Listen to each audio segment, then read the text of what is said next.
ferramenta web de revisão por pares com foco em textos dissertativo-argumentativos. A tese foi orientada por mim e pela professora Patrícia Campelo Barcelos. Eu não poderia deixar de agradecer os membros da banca, a professora Regina Motes, da UDELAR, a professora Lúcia Rotava, da própria URGS, a professora Gabriela Perri, do programa de pós-graduação em Informática na Educação. Agradeço muito a disponibilidade em participar da banca, em ler o trabalho e trazer suas considerações. Então, eu vou passar a palavra para o Márcio, para ele iniciar a sua apresentação. O Márcio tem de 30 a 40 minutos para apresentar o trabalho e depois passaremos, então, para a arguição. Ok? Márcio, então, a palavra é contigo. Obrigado, professor. Bom, como o professor já falou, então, o trabalho se chama Revisão Online, ferramenta web de revisão por pares com foco em textos dissertativos e argumentativos, orientado pelos professores Eliseu e Patrícia, que estão aqui presentes. Trazendo um pouco o contexto, nos dados de 2021, que foi feita a análise o INEP disponibiliza os microdados, a gente consegue analisar que da prova, 22 alunos tiraram nota máxima, enquanto 95 mil zeraram. Se olhar isso em porcentagens, a gente tem 2 milhões de candidatos, enquanto que 4% tiram uma nota zero na redação, a gente tem um número insignificante que tira a nota máxima. Olhando então, estratificando esses dados e analisando, aqui eu puxei os dados dos últimos 3 anos de 2019 até 2021, onde que os dados estão abertos, né, os microdados do INEP. A gente consegue perceber que, apesar de nos últimos anos a barra cinza e laranja terem aumentado as notas mais altas, ainda assim existe uma concentração muito grande de notas abaixo do meio, né? Então, ou seja, as notas ainda são mais baixas do que altas, né? E aí, para abordar esse problema, né, optou-se então por utilizar a revisão, tá, para melhorar a escrita dos alunos, visto que esta é parte do processo da escrita dos alunos. Mais especificamente a revisão por pares, que consiste em uma avaliação crítica de manuscritos por indivíduos com perfil semelhante, com a definição aqui da GENAL.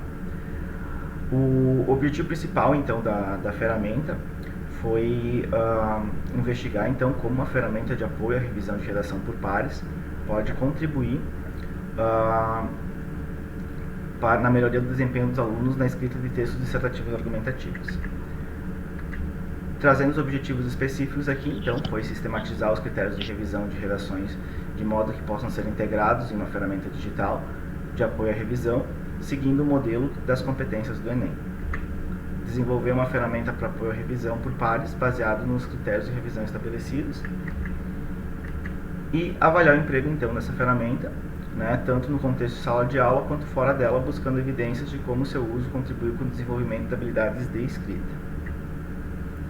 A fundamentação teórica para esse trabalho, ela partiu do modelo de Flowers e Hayes, né, do modelo de processo de escrita, onde que a gente tem 3 grandes blocos, né, o bloco aqui em cima do ambiente da tarefa, ou seja, são coisas que estão fora do aluno, como o problema, o texto que ele produziu até o momento, a memória, né, então, que pertence ao escritor, né, então, o que ele conhece sobre aquilo que ele vai escrever, e aqui dentro onde que a gente tem o processo de escrita propriamente dito, né? Então o foco aqui no processo de escrita. O processo de escrita é basicamente dividido em 3 grupos, né? Planejamento, onde que a pessoa puxa as ideias a partir do ambiente e da memória de longo prazo, faz a tradução, escrita mesmo, e dentro desse processo, né, existe um processo de revisão que permite fazer a avaliação, então, do que ele errou ao longo desse texto que ele escreveu e fazer as alterações. Esse processo de revisão aqui, então, ele é estudado mais a fundo pelo grupo de Hayes, né? Então, eles avaliam como com as coisas, o modelo cognitivo, eles avaliam o processo de revisão escrito, né? Então o modelo, né, deles traz um conhecimento que vem externo, né? Então o conhecimento é tudo aquilo que tá externo ao escritor, né? E esses procedimentos então possuem metas, critérios, né? E esse conhecimento dele pode fazer com que o aluno tenha uma detecção bem definida ou mal definida do problema, né? E isso vai para o processo de revisão mesmo. Que no processo de revisão, né, quando que a gente está revisando o texto, a gente tem algumas características diferentes. Quando tu está definindo a tarefa, tu tem que ler primeiro para compreender, né, o texto que tu está revisando. Aqui varia muito se eu estou pegando e avaliando o meu texto que eu escrevi no momento, se eu escrevi há um tempo atrás ou se eu estou avaliando de uma outra pessoa. E aqui tem todos os procedimentos de o que acaba acontecendo na revisão. A revisão propriamente dita seria a alteração de texto e quando a gente ocorre a reescrita, e a correção no trabalho de uma outra pessoa, a gente trabalha com marcações de erros que tem disponibilizados na tabela solução que o grupo de RAIS definiu. E aí como é que é tratada então a revisão de outro texto, né? Ou seja, do texto que não é da própria pessoa. O revisor então ele precisa ler o texto para compreendê-lo e avaliá-lo e definir depois problemas, né? Então o modo de avaliação, aquele módulozinho de avaliação que tinha lá, que é comum aos dois processos, ele é uma extensão do processo de leitura para compreensão, ou seja, primeiro ele precisa compreender. Esse modelo de leitura para compreensão, né, ele é definido por Juster e Carpenter, né, e ele é dividido em vários problemas, né, e o grupo de RAIS identificou e traduziu isso em tabelas, né, as quais permitem identificar, por exemplo, um problema global, qual que seria a solução possível para aquele problema, né? Então, com isso, serviu uma base para desenvolvimento da ferramenta de revisão online, denominada revisão online. E o Enem, como é que funciona a avaliação do Enem? O Enem é dividido em 5 competências, tá? Esses critérios que RAIS e Flowers definiram de avaliação geral de texto, elas são distribuídas nessas 5 competências, inclusive esse trabalho de juntar as duas relações, produzir um artigo que está aprovado na revista de Linguística Aplicada. E o Enem é dividido em 5 competências. A competência 1, então, demonstra o domínio da modalidade escrita formal da língua portuguesa, ou seja, a gente sabe produzir e escrever, né, o texto. Competência 2, então, apresenta a compreender a proposta de redação, aplicar os conceitos das várias áreas de conhecimento para desenvolver o tema dentro dos limites estruturais do texto dissertativo argumentativo em prosa. Então, o texto, né, a estrutura do texto e o tema também, que é importante aqui, que ele é avaliado se a pessoa fugiu ou não fugiu do tema, ou seja, se a pessoa escreveu dentro do que é a proposta de redação naquele ano.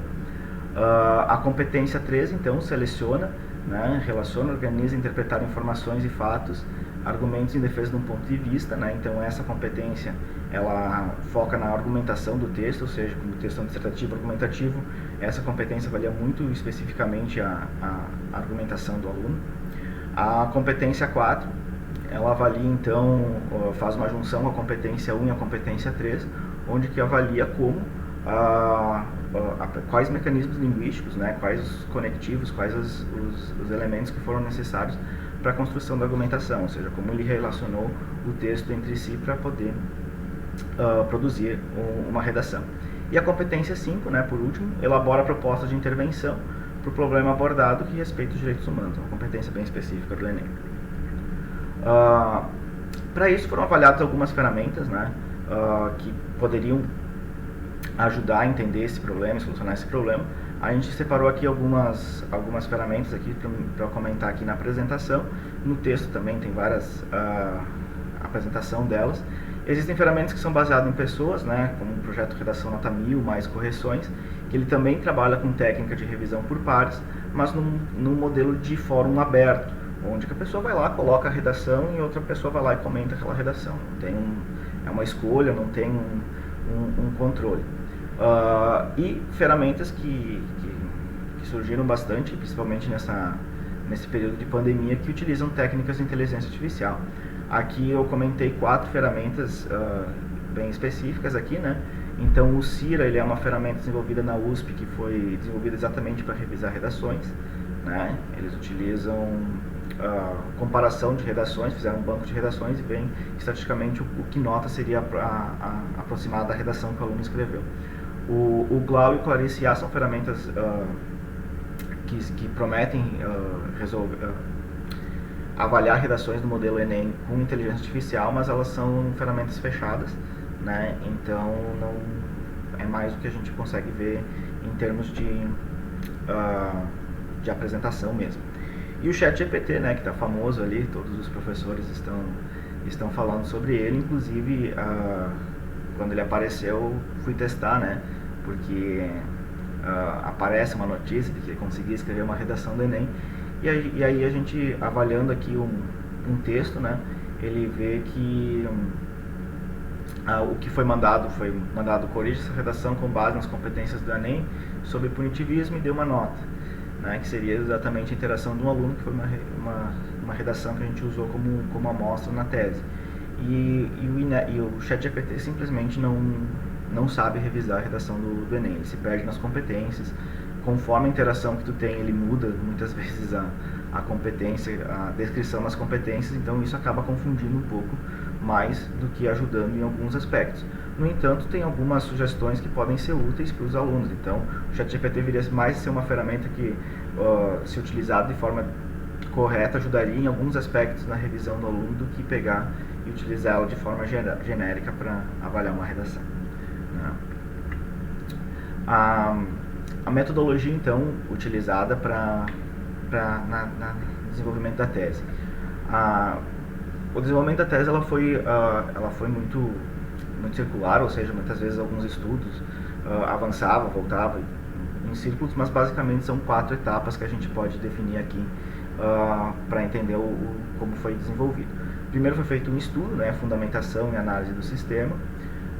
Usou-se muito como base, então, a questão cognitiva e o manual do candidato, né, na época da qualificação. Então foi o único material disponível que se podia utilizar o manual do candidato. Pós-qualificação a gente conseguiu avaliar mais profundamente a questão das competências do Enem, visto que o próprio INEP liberou os materiais do candidato, dos avaliadores do INEP como material público, porque até então era um material confidencial.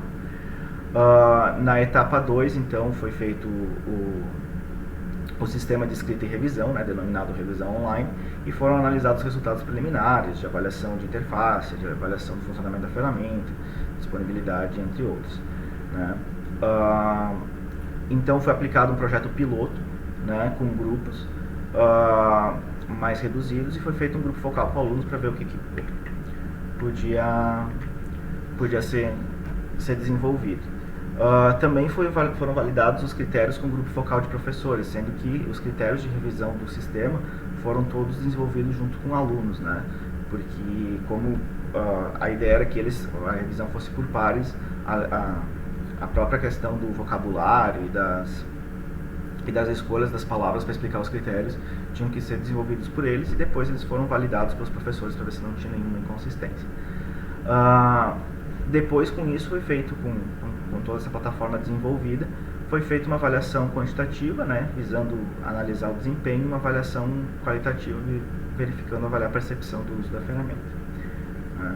Então, a ferramenta desenvolvida se chamou Revisão Online, está disponível, revisãoonline.com.br, né, tá disponível desde 2020 nesse mesmo endereço, né, e ela está sendo usada tanto para ambiente de pesquisa com grupos, como ambiente aberto, onde tem alunos do Brasil inteiro usando a ferramenta e explorando ela.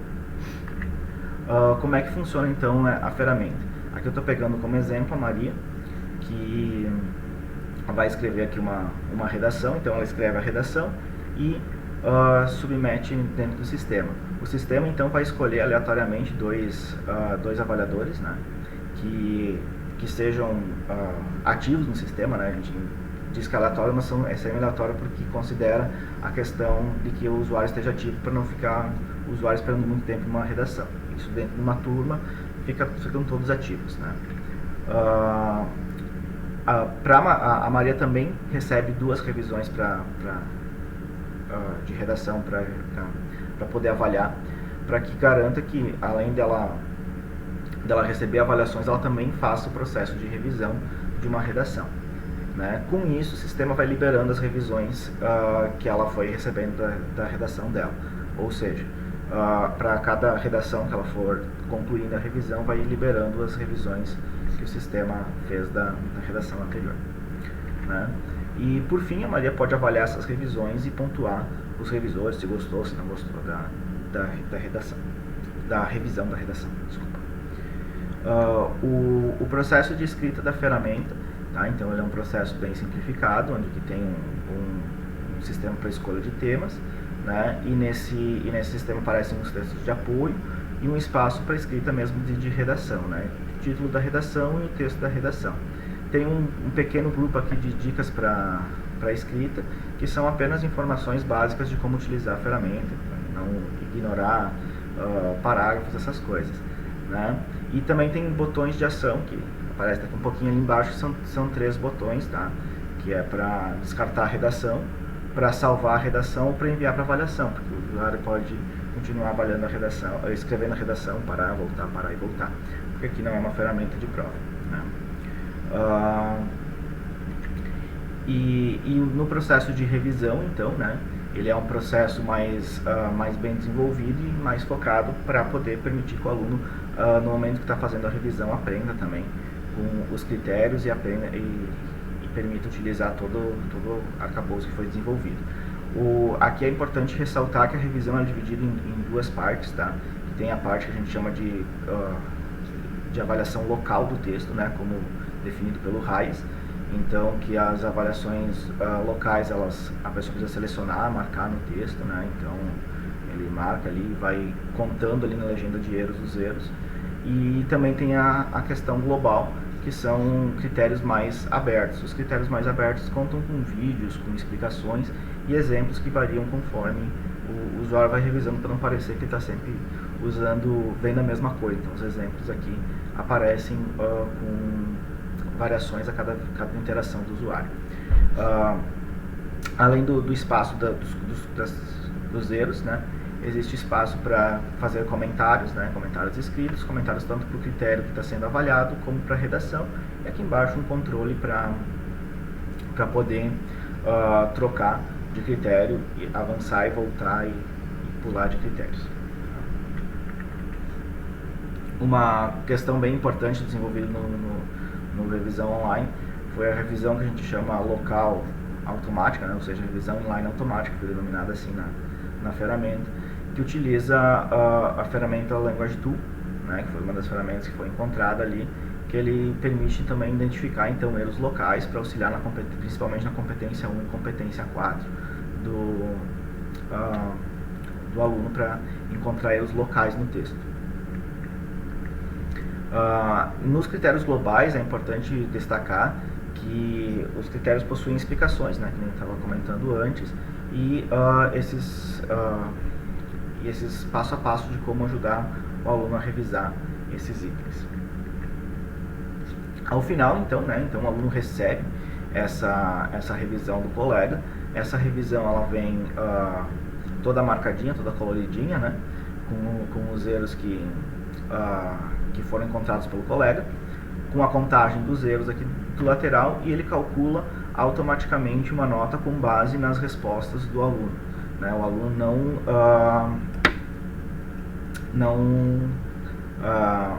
não dá nota, e sim ele calcula a nota com base nas respostas, né? Então esse sistema de notas ele é contado de forma automática ali pelo sistema. E aí o usuário pode avaliar a revisão e comentar alguma coisa, ter uma discussão com o revisor, né? Não entender alguma coisa, gostou ou não gostou.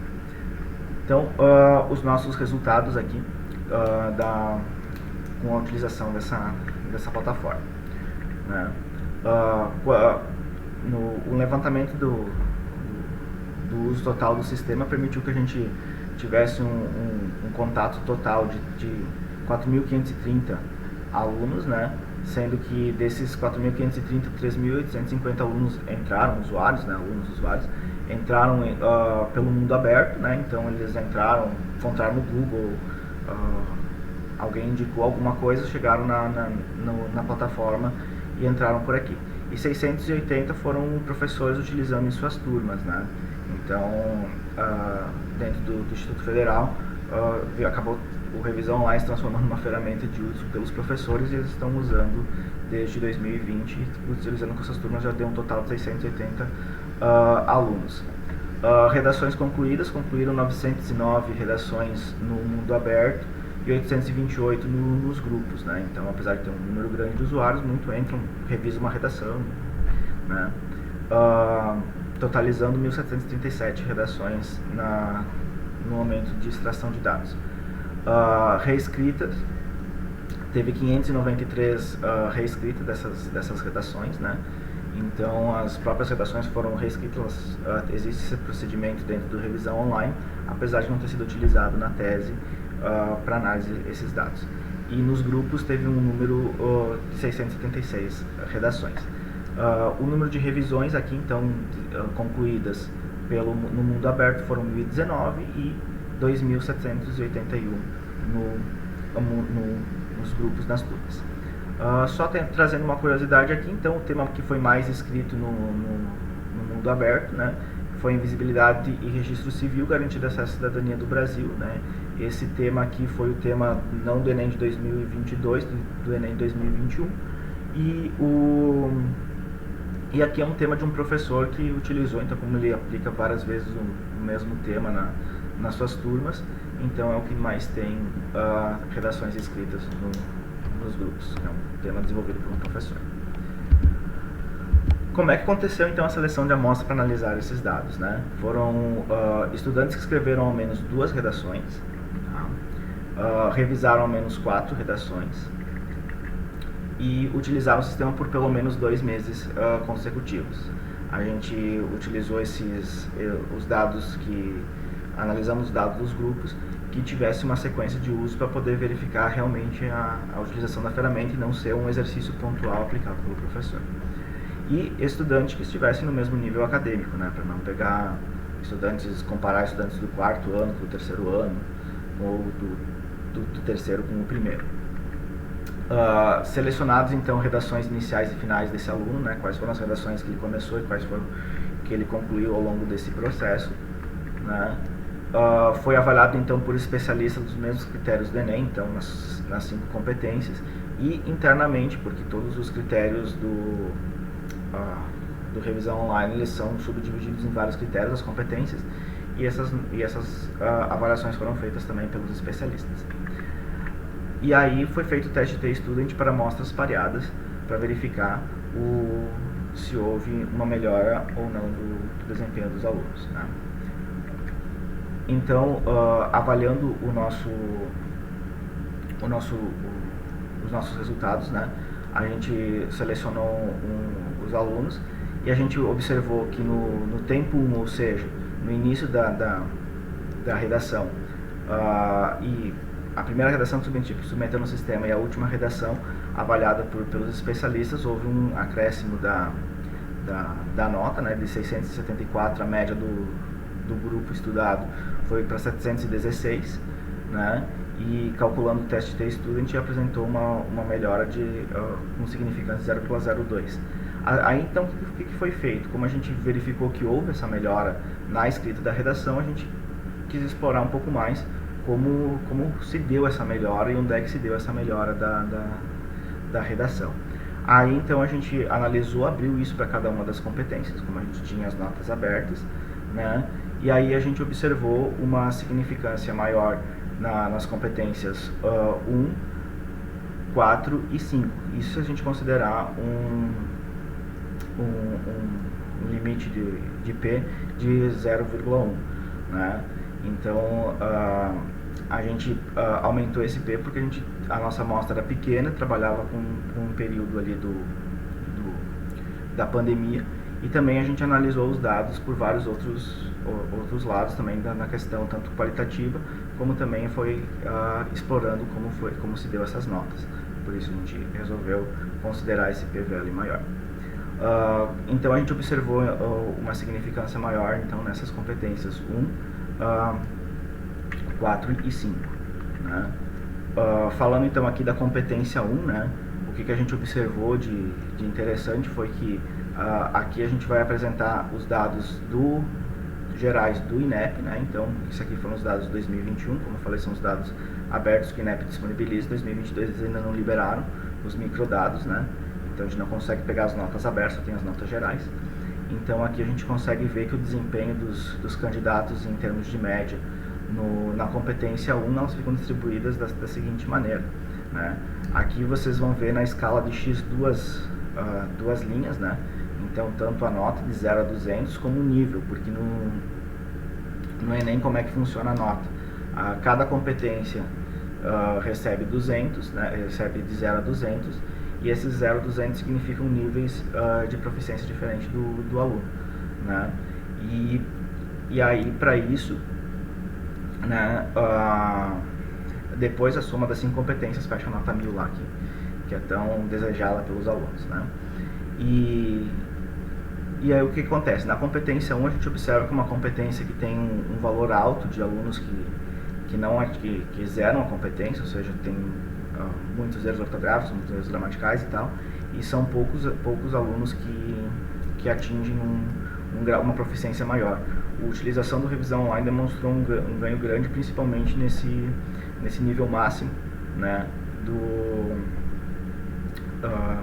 de validação ali dos estudantes de escrever corretamente o português, né? Lembrando que os professores não sabiam, que avaliavam, não sabiam quando se foi a primeira, a segunda redação, de quem que era as avaliações. Os especialistas foram contratados externos para avaliação das redações. Já na competência 2, né, então a gente não teve uma memória ou uma melhora significativa, mas é interessante apresentar os resultados, visto que houve sim uma melhora da média, né? Comparando com os dados do INEP, observa-se que existe um grande número também de alunos que zeram essa competência, que a gente está falando de tangenciamento ao tema e não citar repertório, né? Ou seja, além para o aluno zerar essa nota, ele precisa ter duas coisas que ele não fez. Ele tem que ter tangenciado o tema e não ter citado nenhum repertório, senão ele pode atingir o nível 40 aqui, né? Uma nota 40, ou seja, nível 1. Então a gente não teve esses casos aqui na nossa amostra, né? E que zeraram essa competência. A gente observa também um aumento do nível 200. O nível 200 dessa competência é interessante porque analisar, porque ela tem todo um processo de utilizar as citações de forma correta. Então, se a pessoa utilizar as citações de forma correta, o que no Enem se chama repertório legitimado. Márcio? Oi? Desculpa te interromper, mas é que tem uma série de pessoas que estão fora da sala e eu não estou com o controle. Quem está com o controle da sala é tu. Deixa eu só ver aqui então. Pronto. Tá, obrigado. E botei um permitir todos aqui. Então na competência 2, né, a gente teve como falei, não teve o desempenho, a melhora estatística, mas a gente teve uma melhora do nível 200, que é uma nota bem importante nessa competência. Na competência 3, tá? Também a gente não teve uma melhora significativa, porém a gente observou que também aumentou, né, o nível 200, né, ou seja, o nível mais alto dessa competência. Essa competência trata bastante sobre como o aluno argumenta o texto, né, como ele planeja o texto, estrutura o texto. É uma competência difícil também dos alunos melhorarem, né? Se a gente for analisar as notas do INEP, os alunos não atingem um nível muito alto, né, nessa competência, sendo considerada uma das competências mais difíceis do Enem. A competência 4, tá? A gente obteve uma melhora significativa, né? E então a gente observou aqui também um acréscimo bem grande do nível 200 aqui, né? Ou seja, do nível da nota 200, ou seja, do nível 5, né? Que é o nível máximo aqui da competência 4. E a competência 4 trata principalmente da questão de utilização de elementos coesivos, né? E de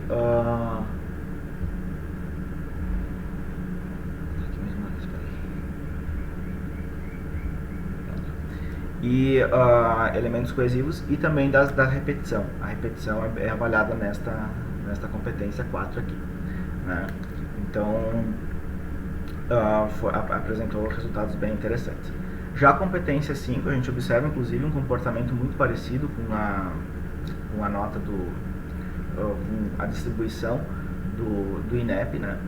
E o que se observa aqui nessa competência? A gente tem um número muito elevado de alunos, né, que zeram essa competência, porque aqui na competência 5 do Enem, é necessário que o aluno conclua a redação com uma proposta de intervenção, né? Então, se o aluno não propor uma solução, porque os temas do Enem são sempre são temas que são problemas, né? Então, se ele não propor nenhuma solução e não apresentar uma solução que faça sentido e que atenda alguns critérios, essa competência é zerada. Então, a gente observa uma quantidade grande de alunos que não utilizam nenhuma forma de proposta de intervenção, né? E ainda assim a gente observa um número grande de alunos que também não atingem, não utilizam isso fazem uma proposta de intervenção, digamos assim, que a gente considera como avaliador na sorte, porque ele usa 1 ou 2 critérios no máximo que exigem uma proposta de intervenção, né? E então a gente observa que isso aconteceu também no revisão online, mas a gente observou um decréscimo, né? Então desse nível do nível 0, ou seja, os alunos entenderam que eles têm que fazer uma proposta de intervenção na sua redação, né? E aumentou consideravelmente o nível de alunos que fizeram a proposta de intervenção completa, né? Ou seja, atingiriam o nível 5, né, dessa competência, que é considerada uma competência relativamente fácil, mas que pode atrapalhar bastante em questões de notas do aluno que não tem conhecimento sobre como desenvolver a redação. Também a gente fez uma avaliação qualitativa na plataforma, né? E aí como é que a gente fez essa avaliação qualitativa? Então, a gente selecionou de novo na nossa amostra os estudantes que escreveram ao menos 2 redações, né? E revisaram pelo menos 4 redações. Então a gente focou em pegar alunos que realizaram mais redações nesse aspecto. E isso deu um total de 405 estudantes no início do ano passado, que foi realizado esse convite, né? E foram convidados todos esses alunos, mandado e-mail para eles e perguntando se eles queriam participar de uma entrevista para discutir a plataforma. 42 registraram interesse, né, de participar, e 14 fizeram todas as etapas da entrevista. A entrevista, né, além de ser uma entrevista, tinha que executar mais uma revisão do sistema. Então alguns não fizeram a revisão, outros fizeram a revisão e não participaram da entrevista, né? Então nesse total foram avaliados 14 alunos concluíram todas as etapas. Essas entrevistas foi semi-estruturada. Após foi criado um conteúdo, análise de conteúdo com códigos definidos a priori, ou seja, quais coisas eu queria ver nessa entrevista, né? Então, quais são os critérios que a gente queria observar. E foram 2 codificadores para avaliar essas entrevistas e separar e verificar a existência, se aconteceu ou não aconteceu esses comportamentos. Os códigos que foram criados a priori foram visualização de erros, né? Utilização do repertório legitimado, identificação de tema, né? Competência 2, estrutura do texto, dissertativo argumentativo, competência 2 e parte da competência 3, repetição, né? Competência 4, proposta de intervenção, competência 5, né? Também foram avaliados perguntas sobre se a pessoa teve dificuldade de usar a ferramenta, se utilizou o tempo adequado, se o tempo era adequado, se era muito rápido, muito pouco, questões sobre revisão por pares e reflexões sobre se aprendeu mais revisando a redação ou recebendo o feedback dos colegas, né? Trazendo aqui então alguns comentários, né, que são bem interessantes para a gente poder concluir aqui esse trabalho. Na competência 1 e na competência 4, né, apresentaram, por exemplo, esse comentário: é muito bom enxergar visualmente a repetição de palavras, que é um erro, a principal coisa que a gente mais comete. Então é bom ter uma noção de quantas vezes tu repete aquela palavra. Há, por exemplo, certas palavras que não são recomendadas que a gente não utilize por serem mais informais. Na hora, quando a gente lê, pode ser que a gente nem perceba, primeiramente, mas quando apareceu ali marcado foi ótimo, né? Então a gente também habilitou um filtro de linguagem informal, né, nas redações específicas aí do Enem. E isso é interessante porque o que acaba acontecendo, para atingir o nível máximo na competência 1, é necessário que o aluno não escreva palavras informais, então ele precisa ter esse cuidado também, e foi aparecendo nas entrevistas. Competência 2 e competência 3, então alguns comentários aqui. Eu não sabia sobre a estrutura de uma redação antes do revisão online, porque eu não tinha uma estrutura na minha antiga escola de redação. Nunca fiz uma redação antes do IFE, né? Então, o IFE é Instituto Federal, onde que é aplicado o revisão online até hoje, né? E outro comentário aqui: a pessoa defendeu o ponto de vista, só o problema é que ela parecia estar conversando com uma pessoa. Então aqui apareceu duas informações sobre a competência 2 e competência 3 bem interessante. Primeiro aqui na questão da estrutura da redação, né? Então a pessoa entendeu o que era a estrutura, como é que tinha que ter, quantos parágrafos, esse funcionamento. E outro, ele começou a perceber os erros do colega que, por exemplo, estava escrevendo de forma o tipo textual errado, né? Ou seja, estava fazendo um outro texto que não é um texto dissertativo argumentativo. Na competência 5 aqui, né? Então, aqui um comentário: eu lembro do nome da professora, né? Ensinando lá no primeiro ano, só que foi fazendo a minha primeira revisão, chegando na parte da proposta de intervenção, que eu percebi que as minhas redações nunca tinham uma proposta de intervenção com todas as coisas, né? São aqueles itens da proposta de intervenção que eu comentei anteriormente. Eu sempre tive dificuldade de concluir. Eu não sabia como funcionava a estrutura da redação, dos argumentos e da conclusão. E aí, revisando, eu consegui começar a identificar e ver como cada partezinha da conclusão funcionava. Então, né, demonstra isso. E aqui um outro exemplo, né? Uma outra aluna comentou: eu tenho uma memória meio visual e parece que toda vez que eu escrevo a conclusão vem aquela foto das caixinhas na minha cabeça, né? Então, só trazendo aqui as fotos das caixinhas que a aluna comentou. No processo de revisão, o aluno tem alguns critérios que são no formato checklist, aqui é o checklist que ela precisaria preencher, e são os itens que precisa ter lá na competência 5, né? Então, também aqui trazendo algumas falas de receber ou fazer revisão, né? Eu sei que teve uma redação que eu fiz que me ajudou muito, tipo assim, eu ficava com medo. Nossa, será que eu não estou botando o repertório legitimado? Aí eu botava 5 citações, e aí o revisor comentou: nossa, cuide para não botar tantas, senão fica poluído, porque você cita 20 pessoas e depois não conclui. Isso aqui é bem interessante, que além da pessoa começou a ver que tinha que ter citação e colocou um monte, esse problema de citar e não terminar a citação, ela é punida em duas competências. Uma, porque o repertório fica legitimado, mas não com uso produtivo, e o projeto de texto fica ruim, né? Então, com isso, ele é penalizado em duas competências. Eu aprendi bastante coisa, tanto que quando está revisando aparece ali os números para você ver, para você fazer uma melhor revisão. Tem os pontos de interrogação, então também mostrando que os critérios de ajuda ajudou os alunos a entender um pouco melhor os critérios do Enem. Então, nas conclusões, a ferramenta contribui para que os estudantes aprimorassem sua competência de escrita, considerando os critérios então específicos do modelo de revisão do Enem. Foi sistematizado então critérios de revisão do modelo Enem e integrados a uma ferramenta digital, né?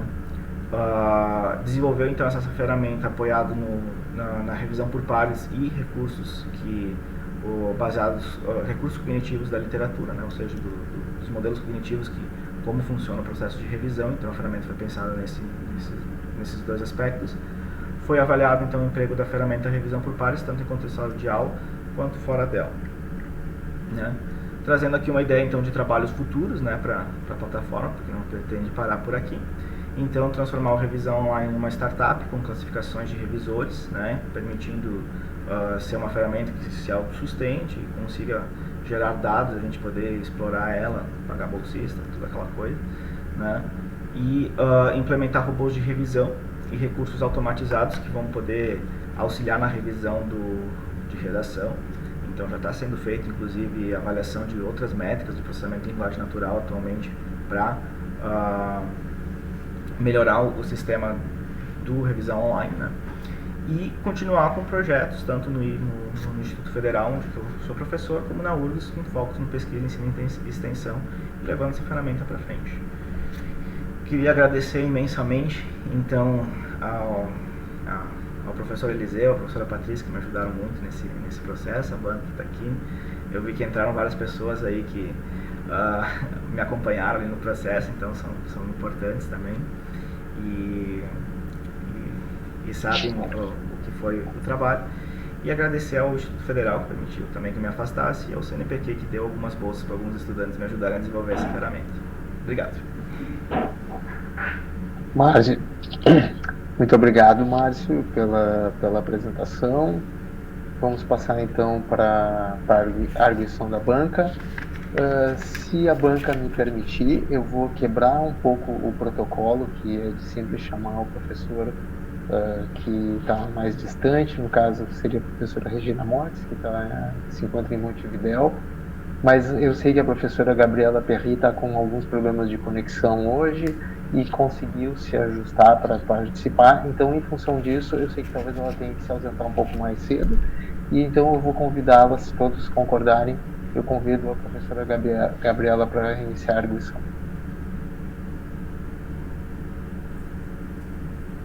Obrigada, então, Eliseu. Obrigada, Regina, Lúcia, por concordarem com essa alteração.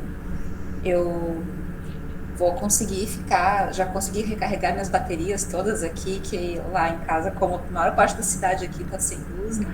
Mas aqui na URGS, pelo menos, parece que tá tudo sob controle. Mas então tá, eu vou começar a arguição. Então, agradecendo o convite da banca, é sempre um prazer participar das defesas de tese, né? E eu estava com uma expectativa muito alta, né, pela tese do Márcio, que eu sei que é um excelente aluno, e orientado pelo Eliseu e pela Patrícia, sabia que teria um excelente trabalho e correspondeu a todas as expectativas, Márcio. Eu acho que a tua tese está muito boa, acho que é uma colaboração muito importante que tu faz. Eu acho que também trazer, assim, ressaltar esse aspecto de continuidade da pesquisa que vocês estão conseguindo impor, né, no caso o Eliseu e também a Patrícia, que acho que tem se integrado super bem ao programa, né, e acho que isso é uma coisa importante, assim, porque acaba criando uma história e acaba criando pesquisas mais sólidas, né, porque a gente não precisa construir tudo do início o tempo todo. E também acho que eu tenho um PDF, né, comentado, que eu passo para ti, não vou ficar, né, passando as coisas que eu estou discutindo ali no PDF, eu meio que vou discutindo contigo e perguntando coisas ali nos comentários e tal.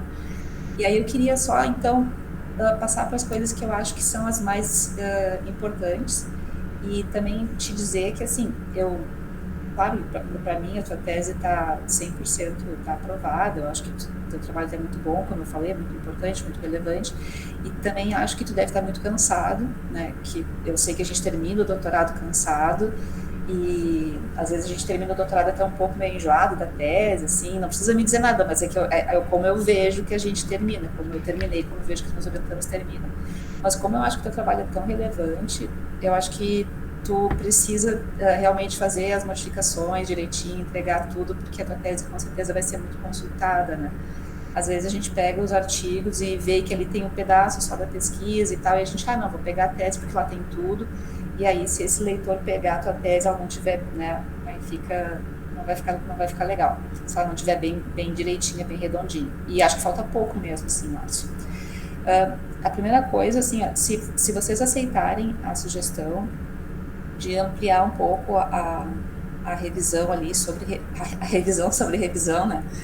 Mas incluir alguns artigos que mostrem algumas coisas que talvez não sejam tão positivas a respeito desse método, porque esse método ele é muito usado em MOOCs, eu tomei conhecimento dele por causa disso, né? Que no fim das contas é a área que eu acabo investigando mais.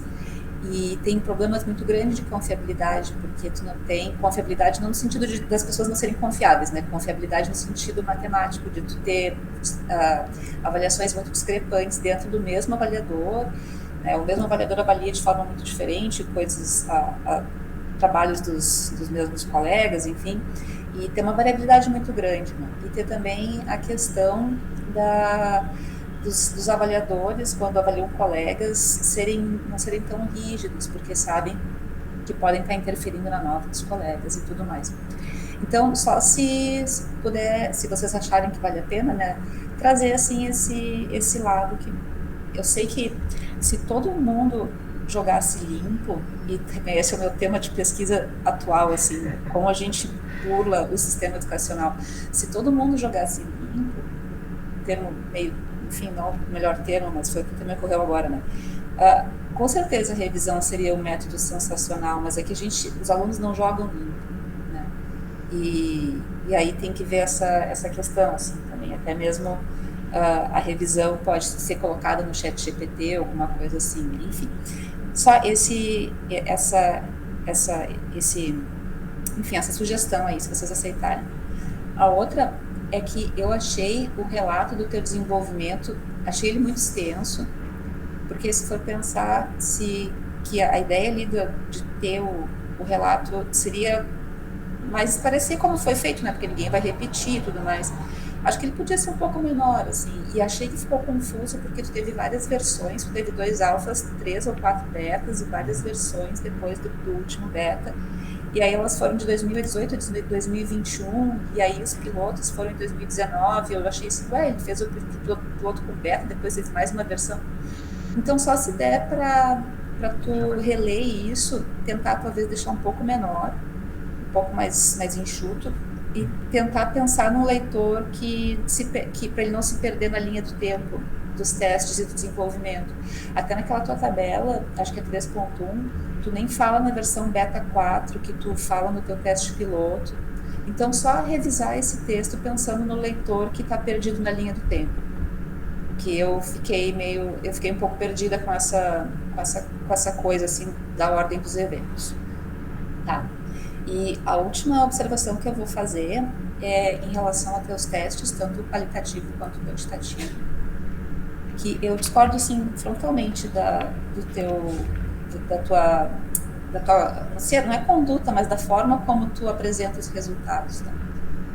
Porque eu acho que a impressão que eu tenho é que se vocês não arrumam um P baixo, um P valor baixo, eu digo vocês que têm os meus orientandos e outras pessoas que eu já participei das bancas também. Parece que fica uma sensação assim de que não deu certo e tal.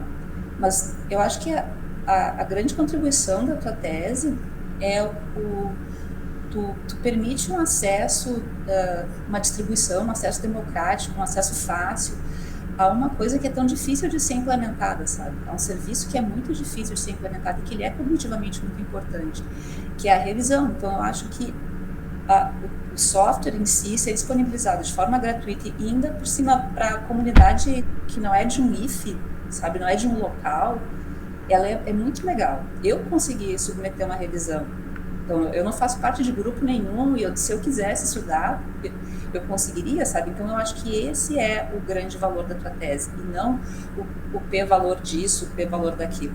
Porque olhando bem, assim, do ponto de vista da análise estatística, é uma manobra que eu acho que não dá para fazer, sabe?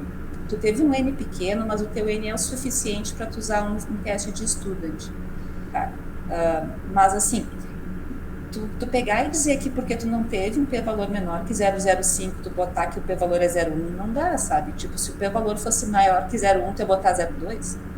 E ainda o teste unicaudal, sabe? Tu só testa o lado da direita da curva, tu só testa sendo as médias maiores, então quer dizer que tu tá sendo super leniente, assim, com as questões das restrições dos testes. E outra coisa também, se tu for olhar a questão do tamanho do efeito, eu coloquei no teu PDF, tá? Se tu for ver o tamanho do efeito, que é tipo a distância das médias em termos de desvio padrão das médias do T1 para o T2, em termos de desvio padrão, tu vai ver que nenhum deles é um efeito grande, quer dizer que mesmo assim a distância entre as médias até ali naquele que tu viu da nota geral, ela é bem pequena, o efeito é bem pequeno. Mas esse nem é o maior problema, ao meu ver. O maior problema é que tu não tem como saber se isso tudo foi gerado por causa do uso da ferramenta, porque tu pode ter tido um monte de interferências nesse intervalo que não podem ser atribuídas à tua ferramenta. Elas podem ser atribuídas ao professor, podem ser atribuídas a qualquer outra coisa. A novidade da ferramenta pode ser atribuída a outros efeitos que tu não conseguiu separar na hora do T1 e do T2. Então, eu acho muito, muito difícil tu dizer que, olha só, a ferramenta teve um ganho. Os estudantes tiveram um ganho e o ganho foi por causa da ferramenta. Primeiro que eu acho que não teve ganho, e segundo que não dá para dizer que foi por causa da ferramenta. E tu comparar com as notas do Enem, não dá, né? Porque do Enem vem de tudo. Os estudantes do IFE, eu não conheço o IFE de Bento, mas eu conheço o IFE de Canoas, conheço um pouco, né? E os estudantes são muito acima da média dos estudantes de uma escola estadual aqui de Porto Alegre, por exemplo. Então, só aí a comparação já não é justa. Então, eu acho que os estudantes do IFE vão ter uma nota, espero, né, que eles tenham uma nota maior do que a média do Enem. E em relação à tua avaliação qualitativa, a coisa de fazer consenso não dá, né? Porque se tu vai pegar, os caras discordaram, né? Os dois avaliadores discordaram. Quando tu bota aquela tabelinha com os xizinhos vermelhos marcados, né? Os quadrinhos vermelhos marcados, eles discordaram muito. Mesmo sem calcular o coeficiente de capa ali, tu já vê que eles discordaram um montão. Aí tu vai lá e pega os dois, reúne, não, vamos concordar, então nem precisa calcular o capa, né? Se vai ter consenso depois. Então, assim, acho que tu pode fazer as análises que tu fez ali, enfim, fazendo a coisa das palavras-chave, acho que tá ok. Mas o protocolo de avaliação das pessoas que codificaram teria que ser feito de novo, eles teriam que ser treinados de novo, é um processo que eu acho que não dá para resolver com consenso, sabe? Mas, enfim, eu acho que isso não invalida, como eu falei, tá? O grande ganho que é para a comunidade científica e para a comunidade em geral, né, que está de estudantes e professores, que é tu disponibilizar essa ferramenta. Então, e isso não aparece, eu sinto que isso não aparece na conclusão, sabe? Que é a coisa mais especial do teu trabalho e ela fica escondida por causa de P's e capas e coisas médias que, no fim das contas, eu acho que não é o mais importante. É muito difícil para qualquer programa, sabe? Qualquer tipo de jogo, que o povo adora, né? Agora, graças a Deus, pararam um pouco com isso. Mas jogo, sabe? Botou um joguinho lá e as médias foram lá em cima, tipo, sabe? É difícil tu dizer que foi por causa do jogo, foi por causa da ferramenta. Mas acho que, enfim, eu sugeriria isso, assim, que tu valorizasse mais o teu trabalho, porque ele é realmente muito importante. E eu acho que ele é muito rico, assim, mesmo, deveria ser muito valorizado. E era isso aí. Obrigado, Gabriela, muito obrigado pelas considerações. Eu vou passo a palavra para o Márcio, se ele quiser fazer algum comentário.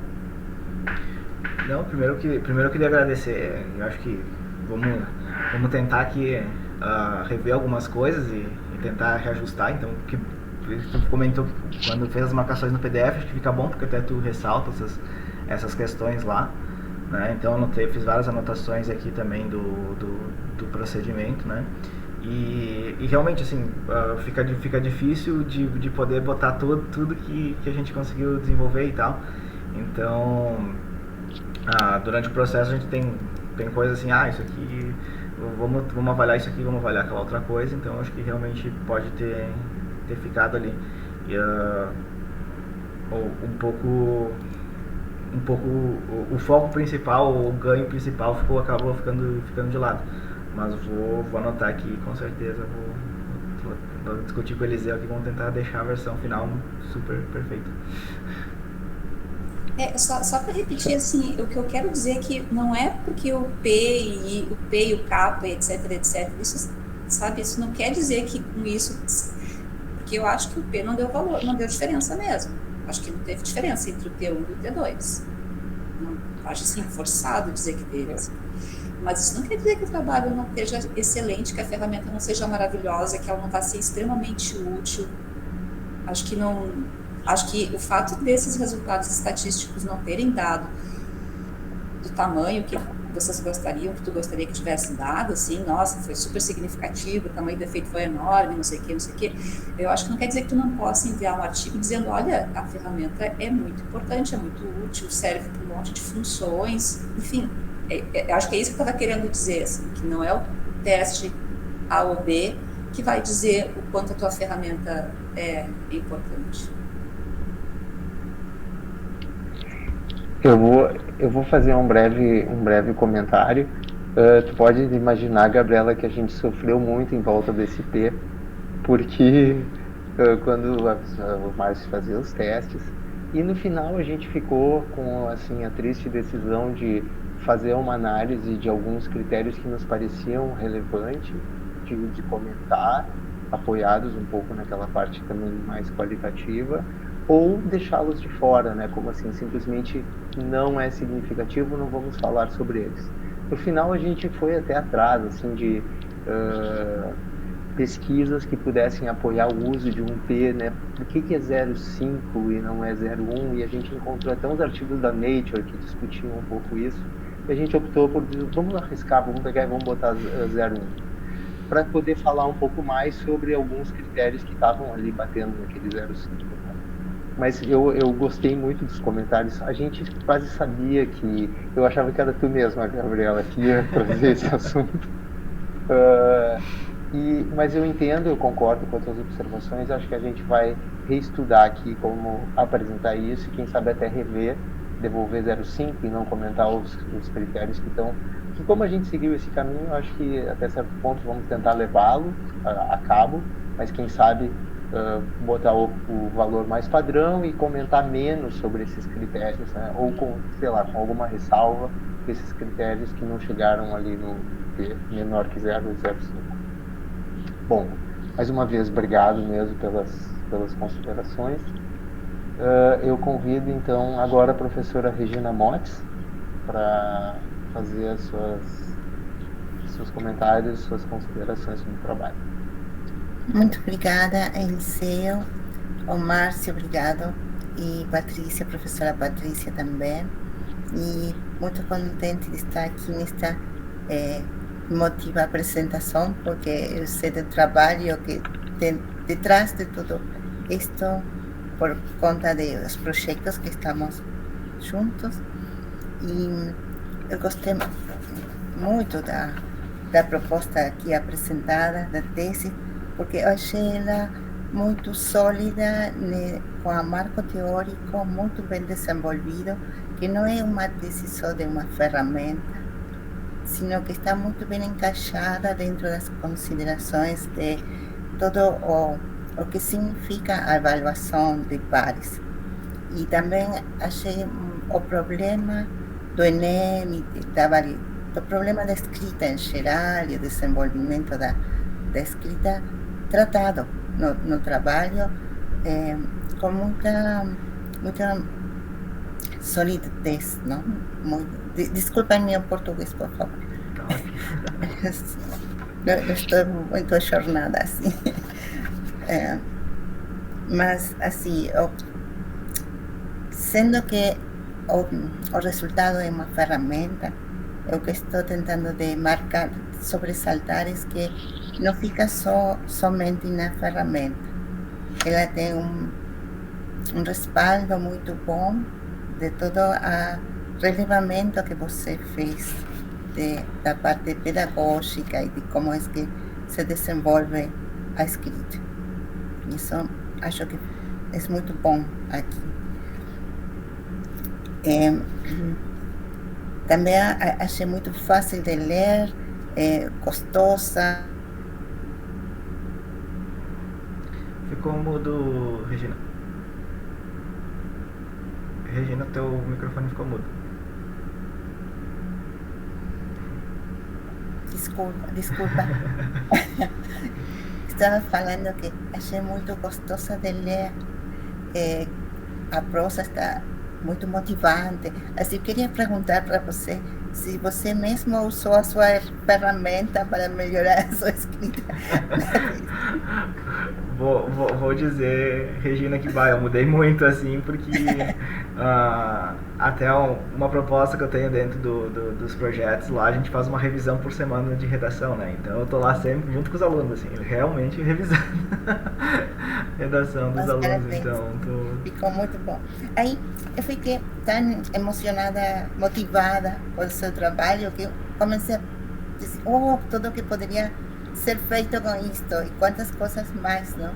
Então, uma das coisas é como mas que, desculpa, eu não consegui enxergar bem como é a questão de relevância da revisão mesma, a reputação que pode dar. Como evitar, por exemplo, que se isto fosse usado dentro de um ambiente de ensino e aprendizagem, com avaliações do professor, seria possível também avaliar as avaliações para que não fossem feitas às ligeiras, sino assim, muito rápido, assim. Essa é uma questão. E outra questão está tudo em base à parte muito bem estrutural da escrita, mas você considerou de adicionar também aqui a parte emocional que transfere a escrita, porque isto para, assim, agora que está toda a parte de inteligência artificial que faz muito bem o trabalho, qual é a diferença que podemos, qual é o extra que um colega pode colocar diferente de uma inteligência artificial aqui? Aí eu achei, será que as emoções aqui podem ter um rol importante?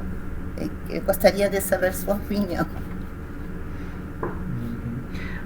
Bom, respondendo então as perguntas, Regina, a primeira, né, que tu comenta sobre a questão de avaliar mesmo os revisores, né, é um processo que a gente está desenvolvendo dentro de um projeto específico dentro do Instituto Federal, porque é como disse a Gabriela, né, que até a pesquisa da área dela, então quero manter mais o contato sobre isso para descobrir o que acontece.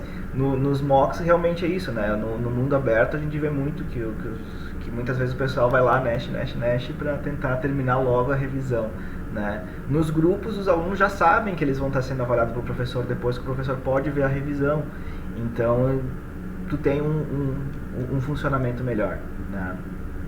Mas no ambiente aberto realmente precisa ter várias métricas e uma das ideias é exatamente avaliar isso e até está sendo trabalhada a própria questão da avaliação dos comentários, dos feedbacks, né, que são colocados, né, como sendo uma outra proposta, mas também, novamente, não cabia dentro da tese aqui, né, então, mas eu acho que tem um potencial muito forte, né, nessa linha.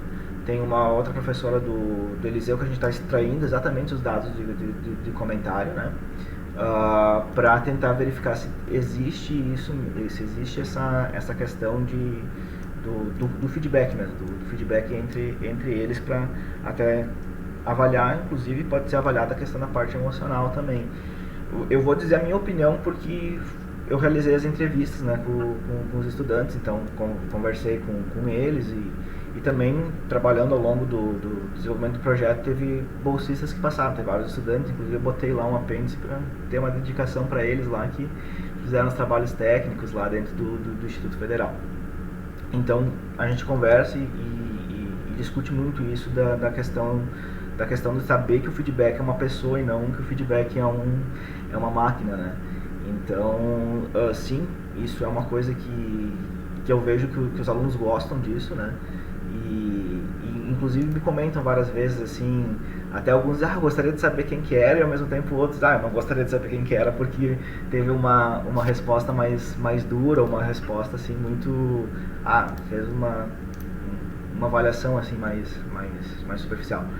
Então, vendo, assim, a minha opinião, eu acho que daria diferença, sim, dá diferença, né, que dá diferença os alunos saberem que a revisão é de uma pessoa versus a revisão de uma máquina. Eu acho que isso sim, elas ficam mais contentes de receber a revisão de uma pessoa que vê que também é o problema que ela está passando lá, que está estudando para uma prova que é super concorrida. A gente viu ali a questão das notas, né? Então acho que, acredito fortemente, né? Acredito fortemente que sim, isso influencia. Obrigada, Márcio.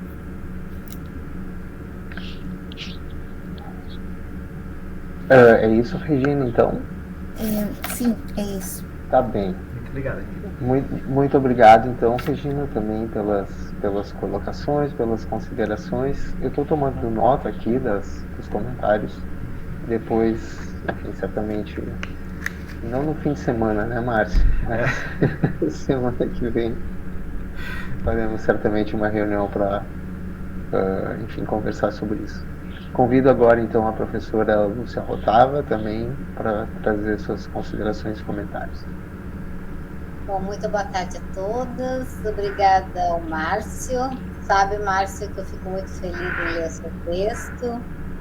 Obrigada ao Eliseu e à Patrícia por oportunizar essa leitura, né, do texto. Participei da qualificação e vi o quanto trabalhou em cima desse material. Mas, na verdade, o quanto eu aprendi, né? Prazer conhecer a Gabriela e a professora Regina, né? Vou fazer uma série de comentários e observações, mas do ponto de vista de uma professora que trabalha com o ensino da escrita, né?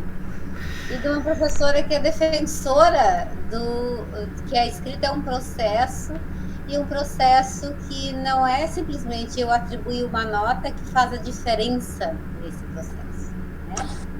E que quanto mais opções a gente tem para que o aluno possa refletir a respeito desse processo, melhor, né? E com certeza, ainda bem que o papel do professor, o papel do humano, ele é fundamental para o processo de pensar sobre os processos de escrita, pensar, né? Então, nesse sentido, tem uma diferença o que é o Enem, que é uma avaliação a nível nacional, que dá um ranking para acessar a universidade, né? Do que você ensinar, né? Então, o meu recorte é com relação ao ensinar.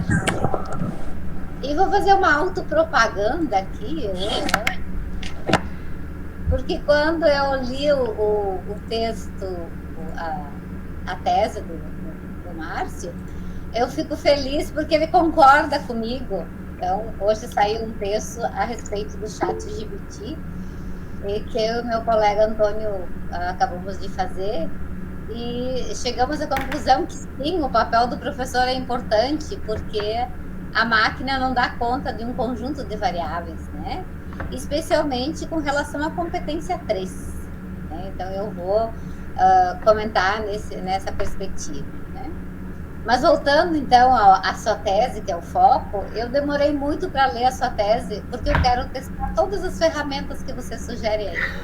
Eu quero pegar os textos dos meus alunos e colocar aí agora o que vai acontecer.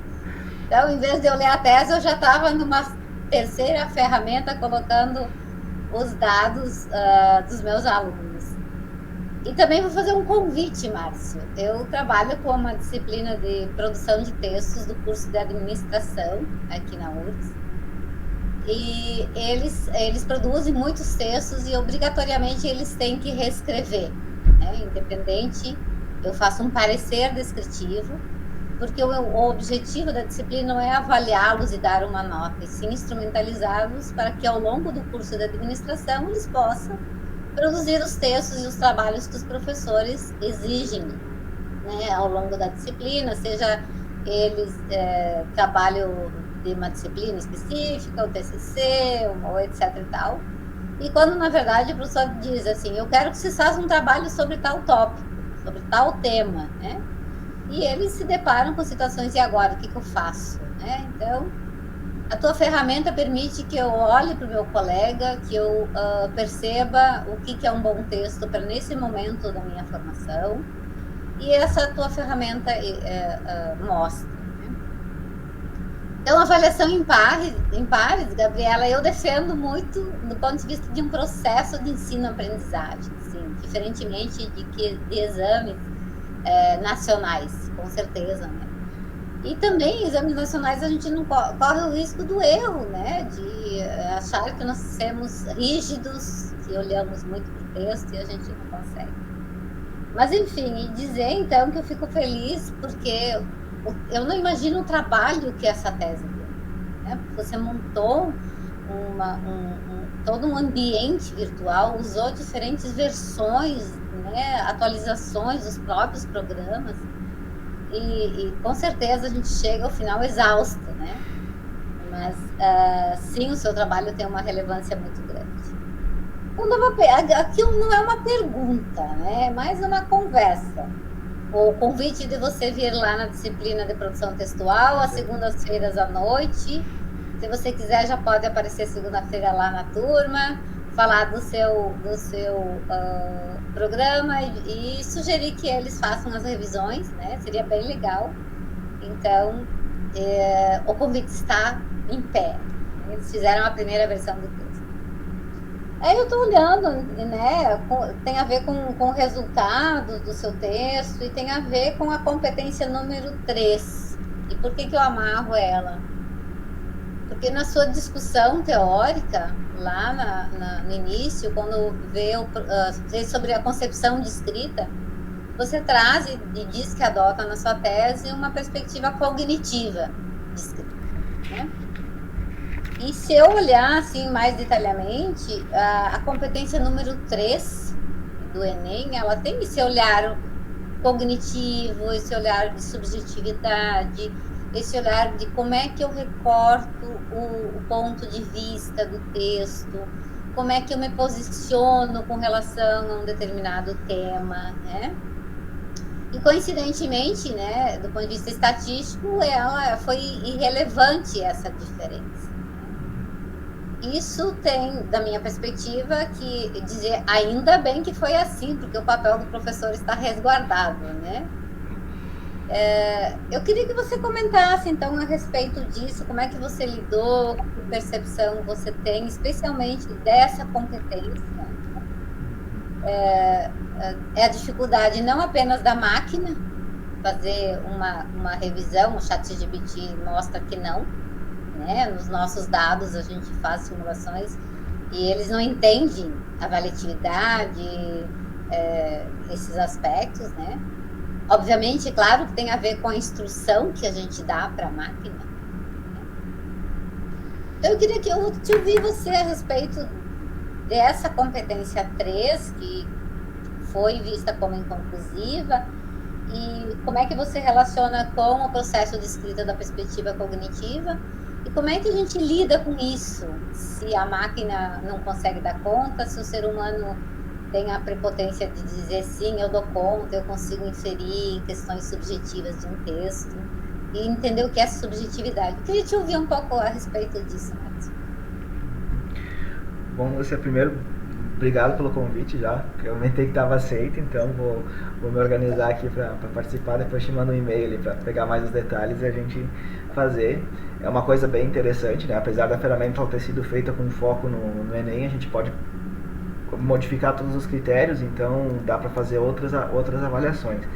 E agradecer imensamente a pergunta, assim, porque a competência 3 foi assim uma das que eu mais analisei, olhei, refleti sobre ela, porque até não sei se a Ana que tá por aqui, que ela foi bolsista, ela sabe que nós ficamos uns 3 meses trabalhando só em cima dessa competência para tentar ver formas diferentes de analisar ela, porque ela é totalmente ela tem critérios objetivos para fechar uma nota no Enem, então tu tem que dizer se teve progressão, se teve a questão falou uma coisa, discordou, tem vários critériozinhos lá que tu vai encaixando nos níveis, né? Porque são níveis no Enem, não é uma nota exata, né? Então tu tem lá os níveis, então tem até um algoritmo para te chegar na nota da competência 3, né? E esse é um dos... tem um conjunto grande de critérios lá, tem 18, né? E aí se dá para ver lá pela coisa, tem pelo menos uns 4 ou 5 que eu utilizo só para tentar entender a competência 3. Talvez seja essa também a questão de não ter dado significativo, porque como é uma escala Likert, porque não tem como chegar e dizer é ou não é, então também é complexo, e isso talvez por isso que essa questão da nota possa até inclusive ser por questão do avaliador. Se a gente for olhar no gráfico do INEP também, a gente percebe que a competência está mais quebradinha, então, ou seja, porque no INEP a nota dos avaliadores dá sempre uma nota exata, né? 0, 40 e tal, e depois eles fazem a média, e são sempre 2 avaliadores. E se caso a média não, tipo, um deu 40 e o outro deu 80, fica 60 e pronto, eles não vão mudar, mas teria diferença ali de avaliação, né? Se fosse pegar e seguir o algoritmo regrado do INEP, né? De garantir que a nota seria exatamente, não, a tua nota é exatamente 120, ou a tua nota é exatamente tal. Então, por isso assim, o que eu vejo dessa competência, eu acho que ela precisa ser explorada muito, né? Porque quando a gente faz inclusive um texto dissertativo, um texto acadêmico, a gente tem que provar algum ponto de vista, tem que carregar argumentos com ele para dizer isso aqui está certo, isso aqui está errado. Existem diferentes maneiras de fazer argumentação, né? A gente pode argumentar trazendo coisas externas, conflitando dados, né? Que é uma das formas que é avaliado na competência 3 também, se a pessoa não simplesmente vai lá e só diz que o mundo é ruim por causa disso, daquilo, daquele outro, e não descore esses dados, não cruza essas informações, ele também não vai atingir uma nota alta na competência. Então, do meu ponto de vista, explorando ferramentas de IA, existe uma possibilidade de tu avaliar textos mais simples, né, botando análise de sentimento, botando algumas coisas, mas talvez aqui alguns bons anos para chegar a níveis altos da competência 3, assim, pegando assim, texto 120 da competência 3 eu garantiria que seriam os textos mais baixos. Textos mais altos da competência 3 eu não os 2 níveis mais altos, impossível computacionalmente. Eu já assumiria isso, porque não são critérios muito específicos. Não sei se eu me alonguei demais aqui, porque se me deixar eu fico falando um monte aqui dos critérios e dos algoritmos. Não, acho que é difícil essa questão da subjetividade, né? No próprio redação do vestibular da URGS, que a gente avalia, né? Temos essa variável subjetiva que aparece muito, na URGS denomina autoria, né? E sim, então acho que isso mostra que sempre numa avaliação em escala nacional, que é o Enem, você tem variáveis não controláveis, né? E a dificuldade da própria avaliação do texto, né? E o seu trabalho investe numa outra perspectiva, que é o processo de aprendizagem, né? Então, parabéns por isso. Tenho vários detalhezinhos de redação, de texto, mas eu não vou comentar aqui. Talvez você poderia dar uma melhoradinha no resumo informativo, que está fraquinho, né? Ele não está com cara de resumo informativo. E tentar, e aí eu concordo com a professora Gabriela, ao final, talvez, colocar mais em relevância o aspecto qualitativo da sua ferramenta, a sua contribuição social, a possibilidade que essa ferramenta é aberta à população, a qualquer aluno, né? Ela não é tão difícil de trabalhar, né? Então, em pleno século XXI, em que as redes sociais, a própria informática está tão presente no cotidiano, trazer possibilidades, né, até de melhorar a educação de uma maneira geral, pensar em em sugestões de como isso poderia ajudar também os professores das escolas públicas, né, a ter um pouquinho melhor de qualidade com relação ao ensino da escrita. Então, eu acho que é isso, e parabéns pelo trabalho, e dizer que eu aprendi muito mais, e estatisticamente eu não sou nada boa, então eu só aprendi com vocês também. É isso, muito obrigada. Obrigado, Lúcia, pelas considerações, comentários. Também tomei minhas notas aqui para depois conversar com o Márcio. Eu pergunto para a professora Patrícia agora se gostaria de fazer alguma consideração, algum comentário. Bom, eu já vou dando os parabéns para o Márcio, já no início, assim, do meu depoimento, e também dizer como o Márcio ele se apropriou bem desse campo mais linguístico, saindo então da área de ciência da computação e se embrenhando nessa área tão diferenciada, mais relacionada à linguística aplicada, muito forte na educação. E eu espero ver o Márcio também, de um doutorando excelente, saindo logo para um CEO de uma startup, né? Isso que a gente espera logo. Parabéns. O Márcio não contou que ele participou já do Gramado Summit desse ano, levando revisão online, que foi o local onde o Daniel Epstein e a Simone são dois egressos do PGIE, que também trabalharam comigo no passado e que hoje tem uma empresa de sucesso nessa área de revisão de textos. Então, quem sabe, não é? Teremos uma... muito bom.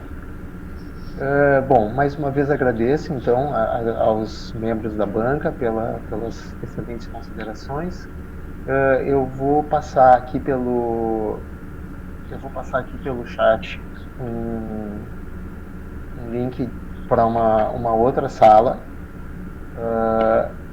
e aí nos vemos nessa outra sala para fazer as atas, deliberações finais.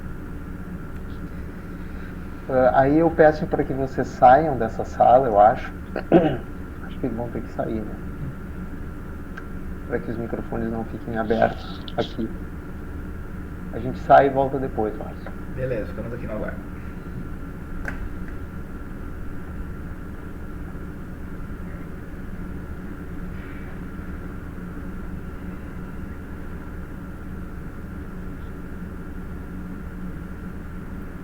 E aí, Miriam?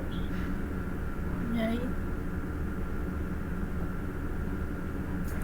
Parabéns, Márcio. Eu estava aqui me contendo, eu só estava aqui falando uhul! Yes! Ai, muito legal mesmo. Parabéns, Guri.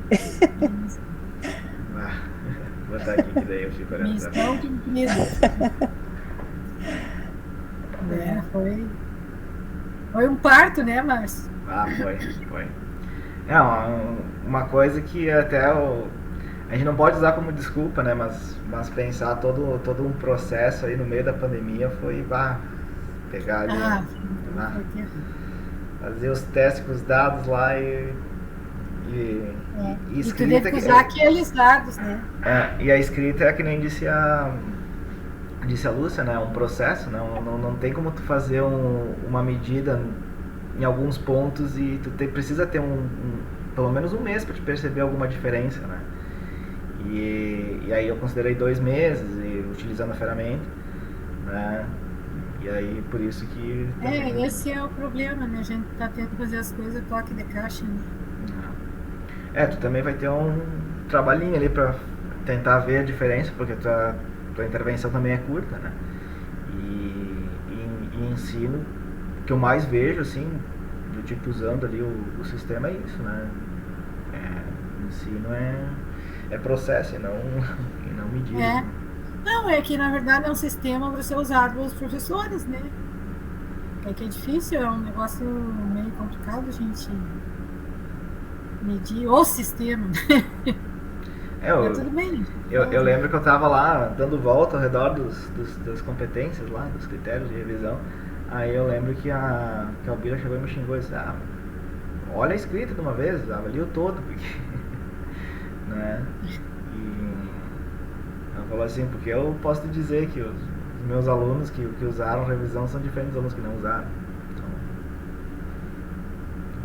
É que eu acho que é um processo mesmo, é um processo que a pessoa vai escrevendo, vai revisando e vai aprendendo, né? E vai lendo outras coisas também, né? Isso não é de uma hora para outra. Exato. Né? Não, mas eu e o Eliseu, né, botamos lá, vamos botar a professora que vai pegar na estatística mesmo para ver se nós estamos muito loucos, né? Porque... Mas ali que eles falaram negócio, qual é a diferença para inteligência artificial? Eu acho que tem um monte de diferença, né? Tem, é que nem eu falei, eu fiquei a tarde inteira aqui falando ali a pessoa aprende todos os critérios do Enem, né? Não, competência 3 pra mim é uma das mais complicadas de lidar. Não tem nem dúvida. Tanto que Mas quando a professora... Oi? Desculpa, pode falar. Não, pode falar, Cristina. Mas eu ia fazer um comentáriozinho à parte. Quando a professora comentou ali que a gente chega no final do doutorado cansado e não quer mais nem ouvir falar, acho que isso não se aplica a ti, né, Márcio? Já está querendo se meter em outros projetos e já está com um monte de ideias. O Eliseu falou que não vai lá no final de semana, mas eu também não vou ter como olhar porque eu já vou participar de um hackathon lá em Gravataí. Viu? Então já tá com a cabeça a milhão, cheio de planos. A comemoração é mais trabalho. Mas é divertido, né? Com a gurizada, então a gente vai lá pra Gravataí, lá um desafio lá de software.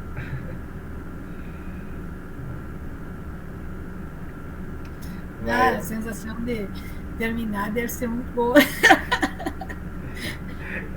Eu nem sei ainda, né? Porque ainda não voltaram pra dizer. Ela já dá um spoiler. Eu acho que, bom, ajuste a gente vai ter que fazer, não adianta. Isso aí, eu e Eliseu sentando. Isso sempre tem. Isso aí eu já imaginava, né? Mas vamos... Ajustes fazem parte do processo. Se não vier nenhum ajuste, o professor não corrigiu. Não, faz parte. Senão não tem por que ter banca, né? Podia só pegar, fechar e mandar, né? Então, e se passar depois dos ajustes para as mesmas professoras, elas teriam outras sugestões, porque é aquela história assim, de fato nunca está pronto, sempre tem coisa para melhorar, né? Então... Bom, tem coisa que eu queria pôr lá. Bom, você tem uma ideia, ela falou assim, tu ficou muito longo o teu desenvolvimento. Isso que eu botei muita coisa pro apêndice, eu tirei fora que tava assim da época da qualificação, que senão o cara não entenderia o processo do sistema. Eu joguei muita coisa pro apêndice. Muita coisa pro apêndice. Por exemplo, a Regina perguntou, o professor consegue avaliar? Sim, consegue, tá lá no apêndice, né? Mas, tipo, é apêndice, não tem como botar lá, né? A gente não avaliou essa parte do professor na tese, então não tinha como botar no texto, né? Então, tem muita coisa que tá no apêndice. Daria outros trabalhos, assim, né? Agora é começar a fatiar o trabalho e fazer artigos, né? Que daí, mas como tese ficou esse processo mais genérico.